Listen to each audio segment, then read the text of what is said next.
அன்பர்களுக்கு வணக்கம். நல்லதை சொல்வோம், நல்லதை செய்வோம், நல்லதே நடக்கும். ஒரு வாழ்க்கையில் நல்லது நடக்க வேண்டும் என்று சொன்னால் நல்லதை சொல்ல வேண்டும், நல்லதை செய்ய வேண்டும். அந்த அடிப்படையில் இன்றைக்கு 10/5/2017 புதன்கிழமை சுவாதி நட்சத்திரம் மதியம் 3-4 வரை, பிறகு விசாகம் நட்சத்திரம். இன்றைக்கு ஒரு அற்புதமான நாள், சித்ரா பௌர்ணமி. பௌர்ணமிகளிலேயே சிறப்பான பௌர்ணமி வருகின்ற நாள் இந்த சித்ரா பௌர்ணமி. இன்றைக்கு சித்திரகுப்தனை வழிபட்டால் நம்முடைய பாவ புண்ணியங்களை எல்லாம் பதிந்து வைக்கும் அந்த சித்திரகுப்தன் மூலமாக நமது வாழ்க்கையிலே நல்ல மாற்றங்கள் உருவாகும் என்பது நம்பிக்கை.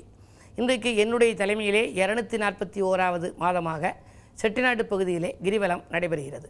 ஒவ்வொரு மாதங்களும் நாங்கள் செட்டிநாட்டு பகுதியில் உள்ள பிரபலமான மலைகளை சுற்றி வருவது வழக்கம். இப்பொழுது 241வது மாதம், 20 ஆண்டுகளாக நாங்கள் சுற்றி வருகிறோம். இப்படி சுற்றி வருவதன் மூலமாக என்ன பலன் நடக்கும் என்றெல்லாம் கேட்கிறார்கள். பொதுவாக மலையை வலம் வந்தால் மலைக்கும் அளவு வாழ்க்கை உயரும் என்பார்கள்.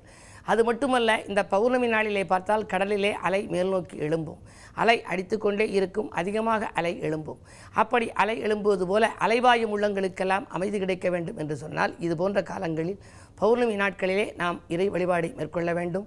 மலைவலம் வருவது மகத்துவம் தரும். அந்த அடிப்படையிலே இன்றைக்கு பார்க்கின்ற பொழுது, இன்றைக்கு குறிப்பாக எந்த வழிபாட்டை மேற்கொள்ள வேண்டும்? பாவ புண்ணியத்தை பதிந்து வைக்கும் சித்திரகுப்தனை நாம் வழிபட வேண்டும். சித்திரகுப்தனுக்கு தனி கோயில் காஞ்சிபுரத்திலே இருக்கிறது. அதற்கு பிறகு அருப்புக்கோட்டை அமுதலிங்கேஸ்வரர் கோயிலிலேயும் சித்திரகுப்தருக்கு தனிச்சன்னதி இருக்கிறது. செட்டிநாட்டு பகுதியிலேயெல்லாம் இன்றைக்கு என்ன செய்வார்கள் என்றால், திருமண வீடுகளிலே அவர்களுக்கெல்லாம் சீர்வரிசை வைக்கின்ற பொழுது வெள்ளியிலே ஏடும் எழுத்தாணியும் அந்த காலத்தில் வைப்பது வழக்கம். அதில் என்ன எழுதியிருக்கும்? சித்திரகுப்தன் படியளப்பு என்று எழுதியிருக்கும். அந்த ஏடும் எழுத்தாணியும் வைத்து சூரியனை பார்த்து பொங்கல் வைப்பார்கள்.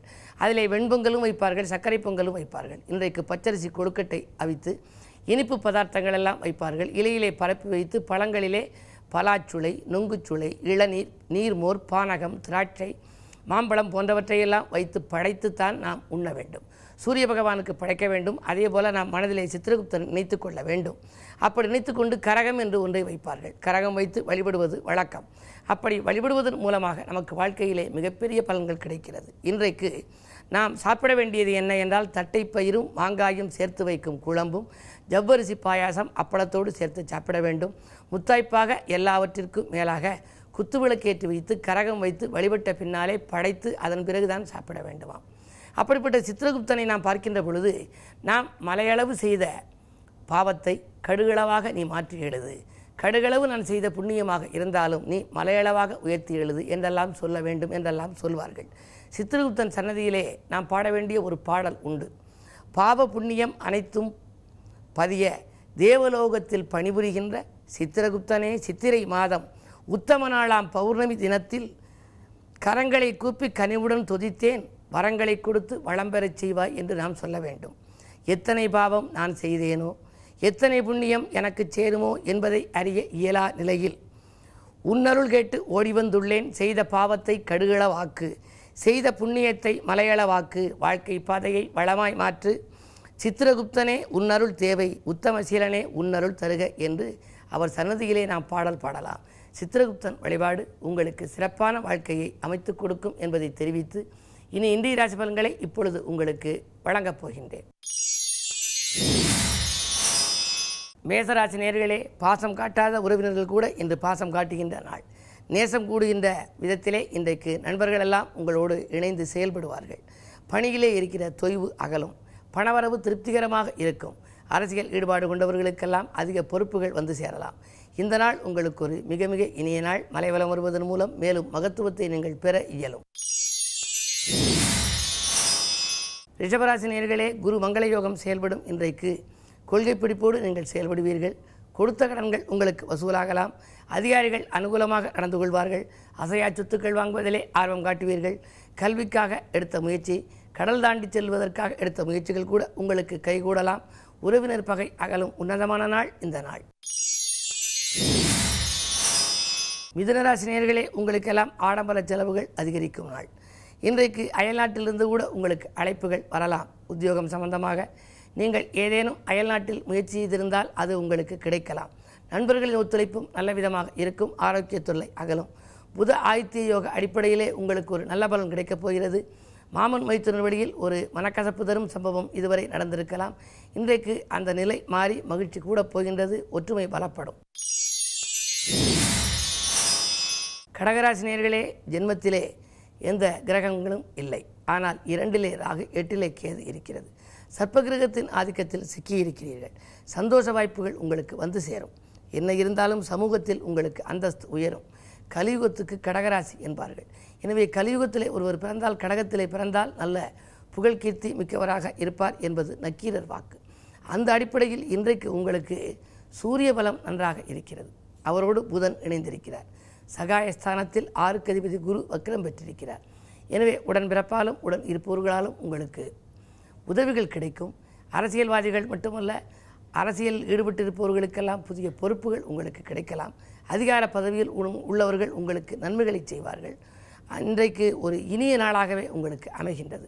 தொட்ட காரியங்களில் வெற்றி கிடைக்கும் இந்த நாளை மேலும் இனிய நாளாக நீங்கள் அமைத்துக்கொள்ள சந்திரபலமிக்க ராசி உங்கள் ராசி என்பதால் பௌர்ணமி வழிபாட்டை மேற்கொள்ளுங்கள்.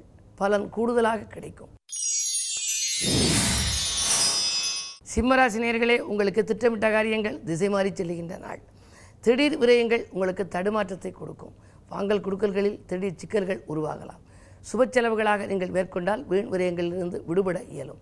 7லே கேது இருப்பதால் வாழ்க்கை துணையோடு கொஞ்சம் அனுசரிப்பு தேவை. குடும்ப பிரச்சனைகள் கொடிகட்டி பறக்கலாம். என்ன இருந்தாலும் விட்டு கொடுத்து செல்வதன் மூலம் உங்கள் விருப்பங்கள் நிறைவேறும். கன்னிராசி நேயர்களே, உங்களுக்கெல்லாம் வியாழன் வக்ர இயக்கத்தில் இருக்கிறார். பிரிந்து சென்றவர்கள் வந்து இணைந்து செயல்படும் நாள். இன்றைக்கு பிணக்குகள் அகன்று இணக்கம் கூடும். வாழ்க்கை தேவைகள் பூர்த்தியாகும். 2லே சந்திரன் இருப்பதால் பணவரவு திருப்திகரமாக இருக்கிறது. தொழில் முன்னேற்றம் உண்டு. புதிய தொழில் தொடங்குவதற்கான ஏற்பாடுகளை கூட நீங்கள் செய்ய இயலும்.